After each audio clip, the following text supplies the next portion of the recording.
দেশের আইনশৃঙ্খলা পরিস্থিতি নিয়ে অসন্তুষ্ট বিএনপির মহাসচিব মির্জা ফখরুল ইসলাম আলমগীর বলেছেন, ছাত্র সংসদ নির্বাচন ও বিশ্ববিদ্যালয় নির্বাচনগুলো জাতীয় নির্বাচনে প্রভাব ফেলবে না। ঠাকুরগাঁও শহরের কালীবাড়িতে নিজ বাসভবনে শুক্রবার সকালে সাংবাদিকদের এসব কথা বলেন তিনি। দল যদি ক্ষমতায় আসতে ও সরকার গঠন করতে পারে তাহলে নিঃসন্দেহে এই পিছিয়ে পড়া অঞ্চলগুলোকে বেশি অগ্রাধিকার দেয়া হবে বলেও আশ্বাস দেন তিনি।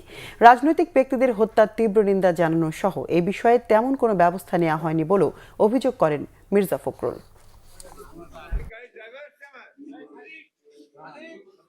যে হারে রাজনৈতিক নেতৃবৃন্দকে খুন করা হচ্ছে, বিশেষ করে আমাদের দলের অনেক কয়েকজন নেতাকে হত্যা করা হয়েছে, খুন করা হয়েছে, আমরা এটা তীব্র নিন্দা জানিয়েছি, ক্ষোভ জানিয়েছি, কিন্তু সরকারের তরফ থেকে সেই ধরনের যে একটা ইফেক্টিভ ব্যবস্থা সেটা কিন্তু গ্রহণ করা হয়।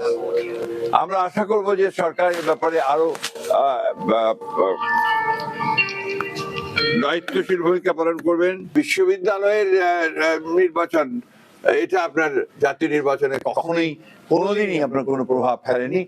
আমরা আশা করি এবারে সেভাবে কোনো প্রভাব ফেলবে না।